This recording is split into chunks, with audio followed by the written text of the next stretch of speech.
pain to your friend, you'll never have to run alone. Make pain your fuel, you'll have plenty of it.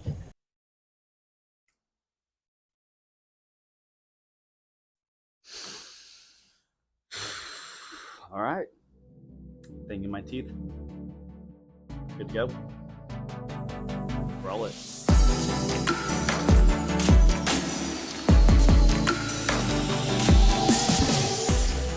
So let's start at the beginning here.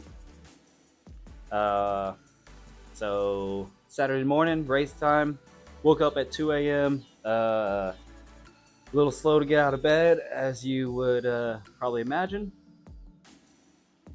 We had a little bit of cereal, so I had some coffee. Tried to eat some cereal. I probably had like 3 bites of cereal. Maybe I think I had some of a banana as well. And then we drove over to Leadville, which actually took a little bit longer than I thought it would from Twin Lakes.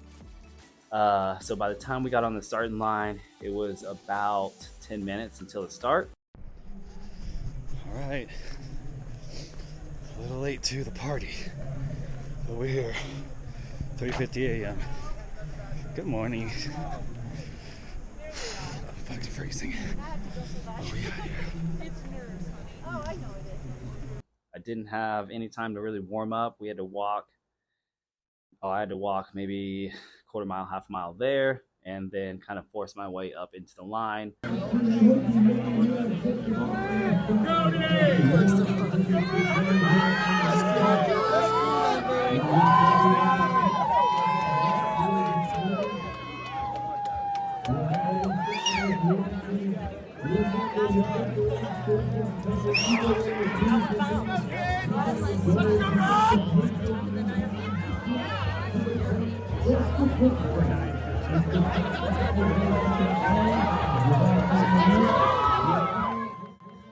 My initial goal was to get up on the front of the line, just because I've watched a lot of videos, talked to some people about the Congo line. If you get stuck behind it around Turquoise Lake, it can really slow you down. It's really hard to get a rhythm, which ended up happening. So the start of the race, it was pretty packed, pretty emotional. Lots of people see it, pretty emotional. I was pretty emotional. You can't see it in the video because I was kind of jumping around trying to stay warm. It was pretty cold, and I was trying to hold back my emotions, but it was, if you ever ran a marathon or an ultra, you understand the feeling. It's a lot of nerves, a lot of gratitude. So I'm jumping around, waiting for it to start. Before you know it, countdown's going down. 8, 7, 6, 5, 4, 3, 2, 1, boom, everyone's off. Start of Leadville is actually, the first part of it is actually downhill. So I think you go for about 3 miles, we'll say about 3 miles downhill, starting on the road, and then you get onto this kind of wide dirt road, super flat, not technical at all. And I actually ended up stopping probably at least 3 times, maybe 4 times to use the restroom, which got me further back in the line. So by the time we even hit Turquoise Lake, I was way back there. So way behind where I wanted to be. But you go on this dirt road for probably 2 or 3 more miles, and then you hit Mini Power Line, which is kind of your first climb-ish. It's super short though.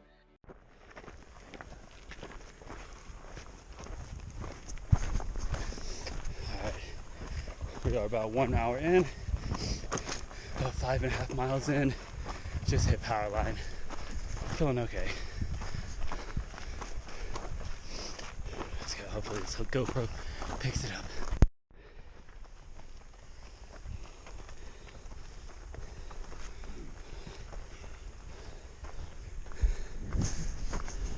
And then you kind of go down into Turquoise Lake. Turquoise Lake is probably another, 8 miles, at least the part that we go around, and it's just gentle, rolling hills going up and down on that. And in that line, it's really hard. There's there's a lot of slowing down. You can't hold a pace. People are falling. It's kind of technical here and there, but I'm here in Georgetown, Texas. I practice and run around the Georgetown Lake. If you've ever been on that, it's sharp rocks, super technical, and it's nothing like that. But there's definitely some rocks sticking out and more or less roots sticking out. There was a older gentleman that actually fell down twice behind me pretty hard. Felt pretty bad for that dude. All right. 2 hours in, about 10.5 miles in, we're about to make it across Turquoise Lake, which is a lot bigger lake than I thought. About to hit May Queen. Feeling all right. Need to get some more fuel in though.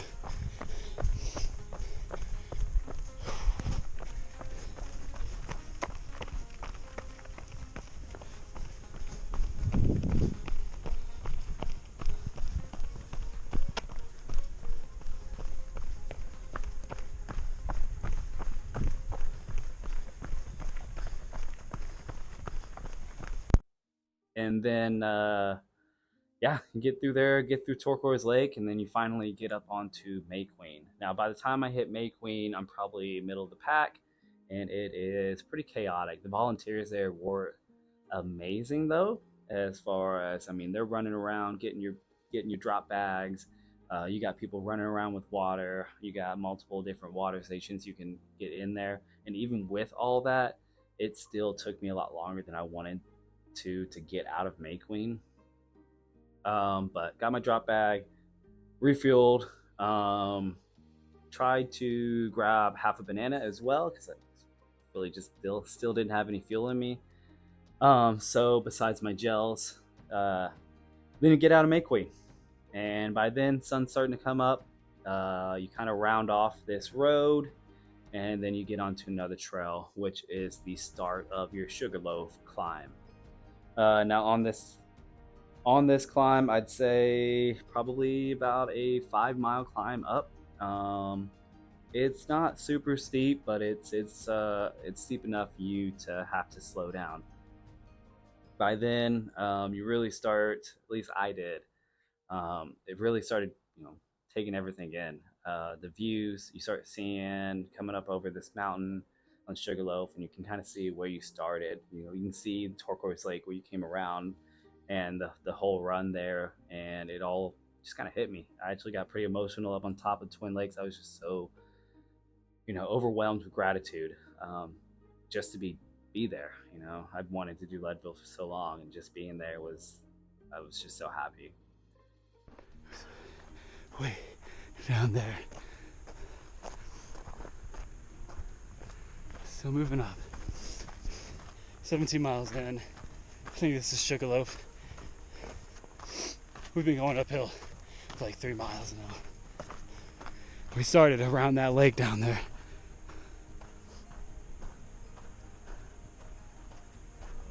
Came all the way around over there and then back there. We're getting there. It's a fucking beautiful day.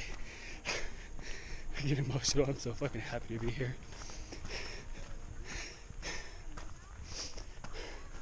We're out here. We're doing it. And then after Sugarloaf, once you get up Sugarloaf, you start coming down, which is a little bit, probably about the same.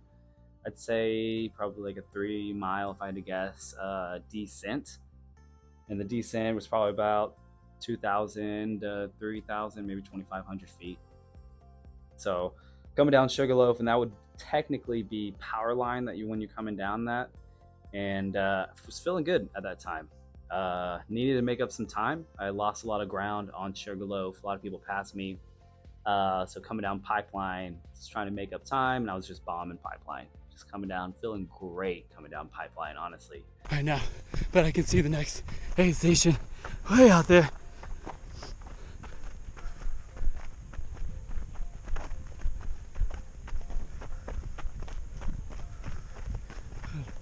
Let's get a video. I've fallen once. Someone behind me earlier around the lake fell twice. Oh my god. Hard too. I felt really bad. All right. Well, that's the first mountain. Power line / Sugarloaf. I can't believe that I have to go back up that sometime into the middle of the night. It's gonna be a blast. Whew.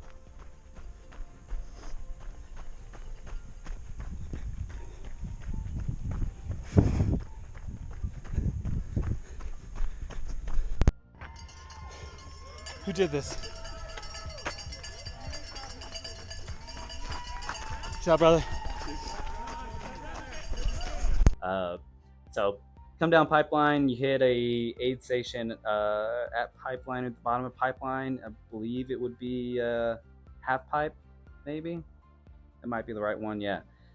So you hit an aid station there right at the bottom of Pipeline, and then you hit the road.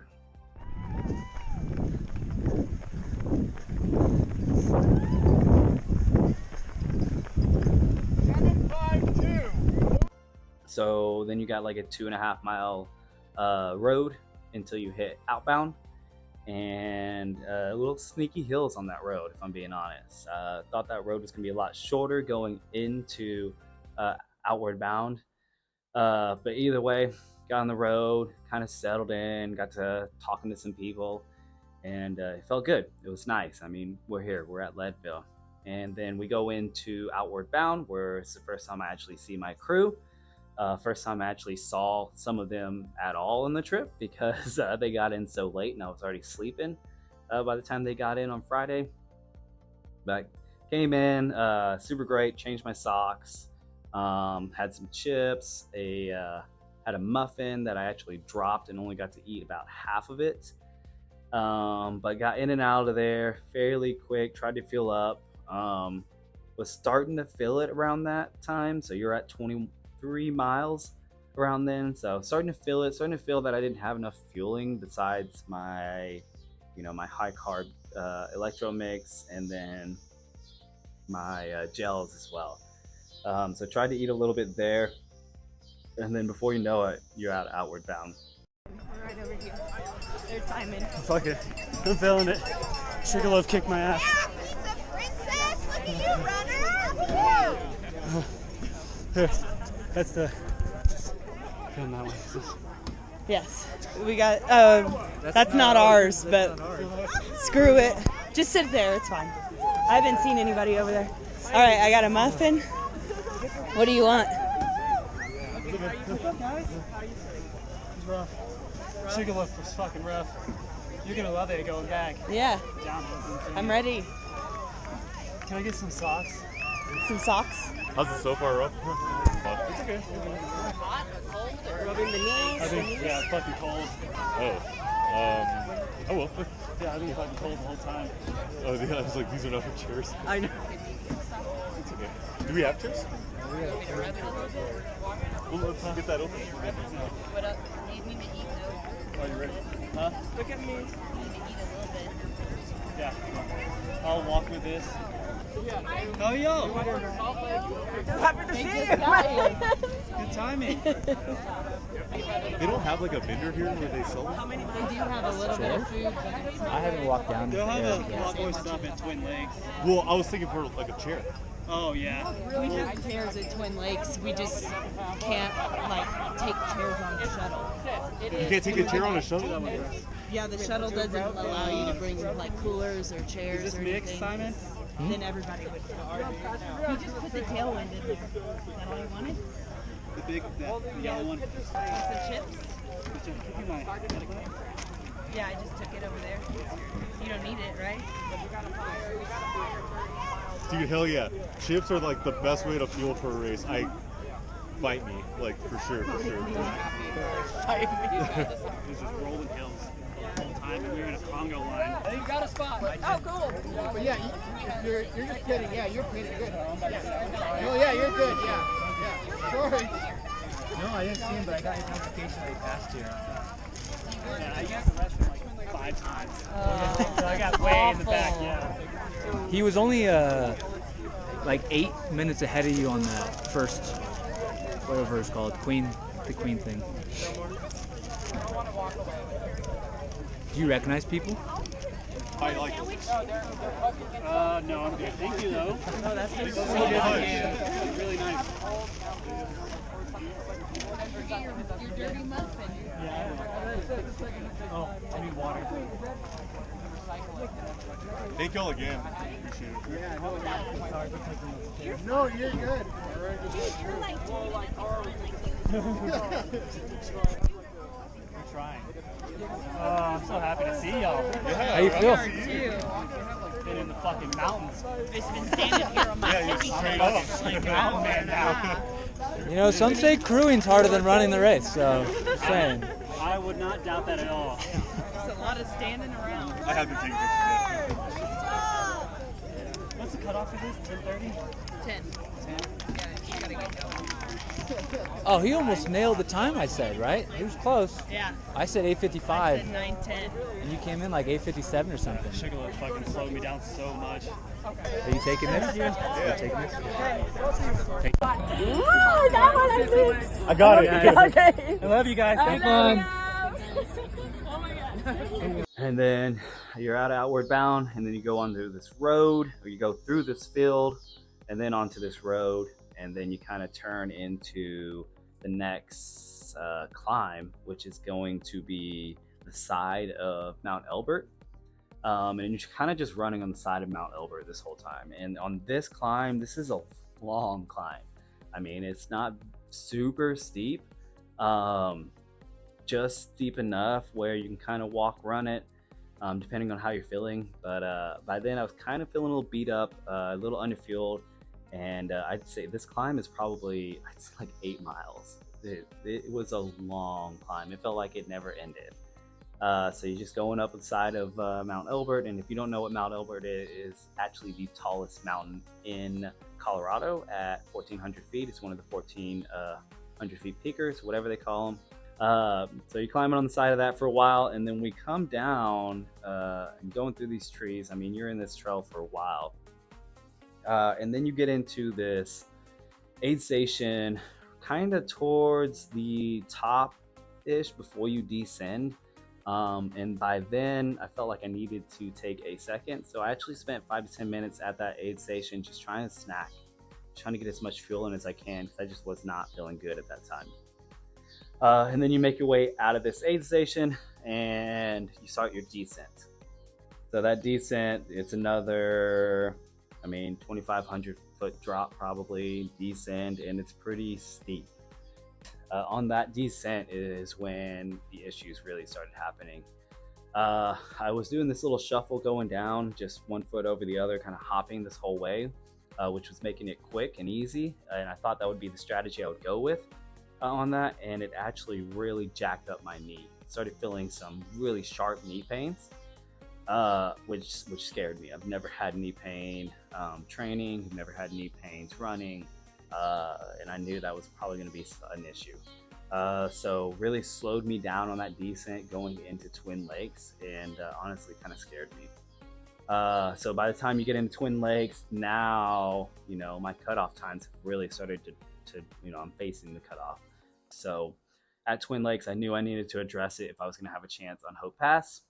So we had my calf.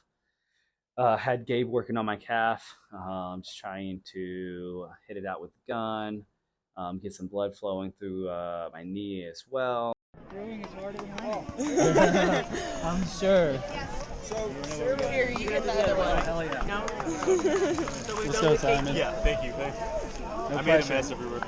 Oh yeah, Poppy. Y'all are stupid. Was mine better or was his better? That's bullshit. I don't even think you almost messed up. Put band-aids on nibble? Where's his sock? He had it. It's right there behind the bag. What do you want? The freshie. So we made it Thank to you. Twin Lakes. Got some fucked up knee issues coming from my calf. So I got the master Gabe working on it. You want your shoes on? Huh? I don't know, because it's been 9 hours and I haven't had any music. It's been I've just been raw dogging this run. Basically. You talk to everyone as they go by. You're doing good. Bye. Yeah, Rob. You got this. So, but either way, leaving Twin Lakes started to feel a little bit better as far as the knee went. The knee felt fine, running flat. It was really just any kind of decline or any kind of like hard hitting impact on there that was really bothering me. But on flats, it felt fine. So I was able to start moving again because it's flat for the next maybe 3 miles, 4 miles before you get to the actual climb of Hope Pass. All right, we made it out of Twin Lakes, barely. Knee's still feeling it. Check it out. We're gonna go around this mountain, and Hope Pass is right on the other side. Luckily, we did this earlier this week, so I know what to expect. But we're chasing cutoffs now. That knee issue really slowed me down. But fuck, I'm so grateful to be here. What a privilege it is to run this. Now on the climb of Hope Pass, I didn't realize this. I was feeling pretty confident going up to it. But the climb that we did on Tuesday and the climb that's actually in the race, the course, is different. It's a different trail that connect together. And it's actually a lot steeper than what we did on Tuesday. So Hope Pass, you can kind of see it. I mean, it's breaking everyone off, right? You're starting to get up to the higher elevation. You're starting to hit your 12,000 feet up there. You're floating around 11 the whole time, and you're climbing from the lowest point of the race, which is actually Twin Lakes at 9,000 feet. So you're going from 9,000 feet back up to 12,500. So that climb really slowed me down. But towards the top, once I hit Hope Pass aid station, had some ramen, had some broth, and that made me feel like a new man. After the Hope Pass aid station, you probably have another mile climb, maybe a little bit less, pretty steep, and you have some switchbacks. But I was feeling great, just passing people left and right. I was just yelling too. I was just, trying to hype people up. Like this is Leadville. Like this is what it's about. And then we get up to the top of Hope Pass. We have like either straight salt shakers, or we have saltines. I'll do a straight shot of salt. That's hardcore. Let's Let's go! Chug, chug, chug! Do you want any of these? Oh yes, please, thank you. You wait until he's done, right? Take as many as you want. I almost wore that same outfit. Oh, yeah. Thank you. Okay, yeah. Appreciate that. Yeah. You know what? I'll take one too. Sound good? Might as well, right? You want one? Fuck it, yeah.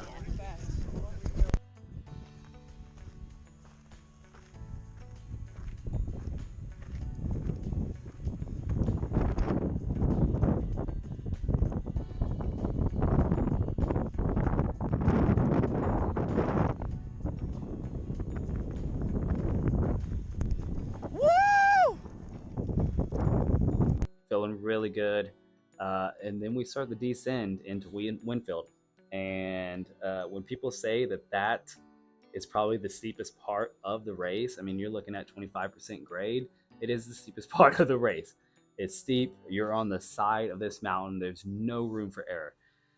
And so we descend, and it starts getting real technical. By the time you hit the tree line, and you start getting back into the woods there, that's when it gets really technical. Loose rocks, really thin trail. By then, people are starting to come back up, which is really cool. I actually, over the top of Hope Pass, as I was going over, Truett Haynes was coming back over. Dude is a beast. And then before I hit that tree line, I actually stopped and got to talk to Cameron Haynes for a little bit. And he actually took the time to sit down and kind of bullshit with me for a couple minutes. It was really cool to talk to him. Super humble guy. But then, so we hit the tree line, and that descent is pretty short. It's probably like a 2-mile descent, maybe.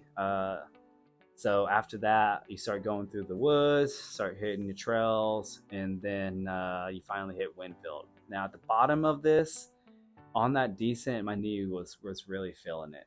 I had actually almost fell a few times as well. Had to catch myself on that knee, which did not feel good. So I was hurting. Uh, so I'm really feeling sorry for myself. You know, I'm really fighting this cutoff time to Winfield, which is the halfway point. And that cutoff time, I think, was like 6 o'clock, 6 p.m. So I actually make it in there at 5:55, I think. And it was chaotic. I'm probably making in there with 3 or 4 other runners, and you have volunteers running around, grabbing stuff, yelling at you, telling you you have to get back out, cross the line of Winfield, or they're going to pull you and you have to shuttle, right? So I walked over. I didn't get anything out of my drop bag. I asked the volunteer for some ramen and some broth. She ran back, gave it to me, bless her heart. Tried to chug it down real quick and just yacked it back out.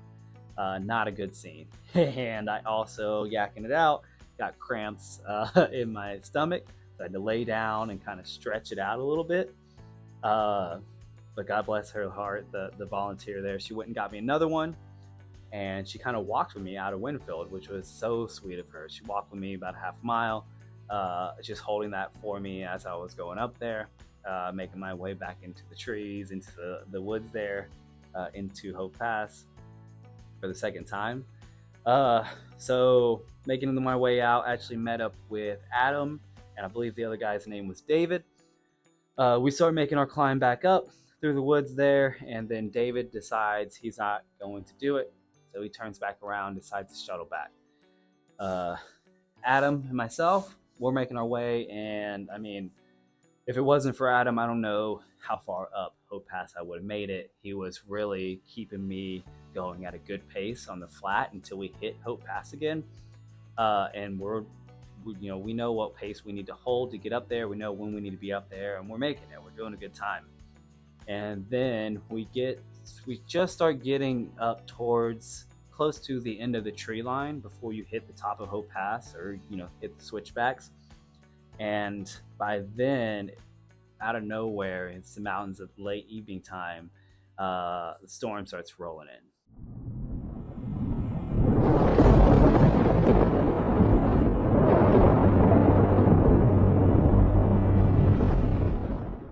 And it's a nasty one. Lightning starts striking around us. It starts raining. It's honestly pretty scary. You're holding hiking poles. I mean, you're at 11,000 feet already, so you're close to the clouds, and it was pretty sketchy. So we actually stayed and waited for about 15, 20 minutes. And then at that time, Adam starts coughing, pretty nasty cough, honestly. You can kind of hear it. Before that, he was slowly starting to build up, and it just kind of starts getting worse and worse. And then at that time, we had actually picked up another runner. I actually don't remember her name at the time, but they decide that, hey, going through the storm, trying to make it up, we're probably not going to make cutoffs anymore. So they start heading back. I'm thinking to myself, there's no way in hell that I'm going back. I'm going back up Hope Pass.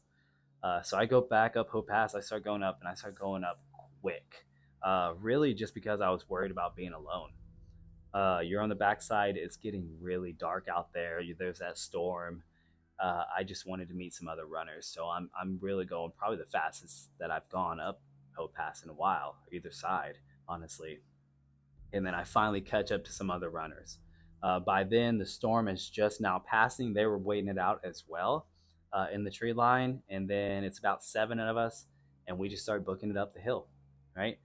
It starts getting really dark, starts getting really windy and cold. It was rough. Luckily, one of the runners gave me a poncho to wear because I was basically shivering. It was hard to keep my temperature up. And then by the time we get up on top of Hope Pass, it's dark. It's not looking good. We're moving slow. The whole group is. But it was beautiful. There was no moon that night that I could remember, at least, and the stars were out. It was clear by then, and it was amazing. It was kind of breathtaking. I'm fascinated by the stars. I'm fascinated with the galaxy and all kinds of stuff like that. And so getting to see all the stars in that night sky, I mean, you're out there with nothing. I mean, Twin Lakes doesn't have any light pollution. You don't have any towns nearby. It was beautiful. So it was sad. We get over Hope Pass. We'll make it to the Hope Pass aid station by then. Everyone's doing the math, and we know, hey, we're not making it down this hill in time. It's not going to happen. So everyone decides to sit down at the Hope Pass aid station, enjoy everyone's company. We wanted to warm up. They had a fire going, so we all sat down, had some ramen, sat by the fire for about another maybe 10 minutes and 20 minutes, and then we decided to start going down Hope Pass. By then, super dark. Some of the people actually started coming back up. Some of the crew from the other runners started to come up just to make sure people were okay.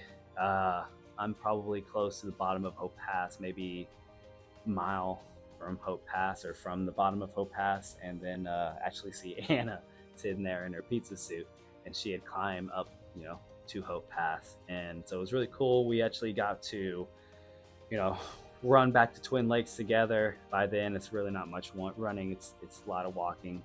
Feeling pretty defeated at that time, but it was worth it.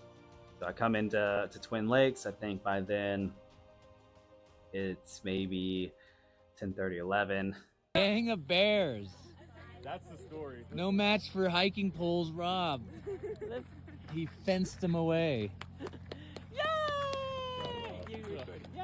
Very nice. Welcome back. Welcome back. The cutoff, I think it was later. It was probably like 10:45, 11. The cutoff was 10:15, I believe, to make it into Twin Lakes. So coming in there, it was pretty quiet. It was most of the people that were in Twin Lakes had already left. It was a different scene than the first time I came through there. But my crew was waiting on me, and it was cool. We Anna and I walked into Twin Lakes, and there's still other crews there, kind of lined up, all kind of cheering everyone in as they came in. The final few that didn't make it, knowing that, hey, we had to drive home instead of finish up through the night. But the whole experience was amazing. I mean, I was pretty happy. Getting a little choked up right now, just kind of thinking about that walk in. But it was an amazing experience. I will definitely be going back and finishing it next year without a doubt. Now I know the course. Now I know what to expect. I know where I missed in my training, and I know where I missed in my nutrition.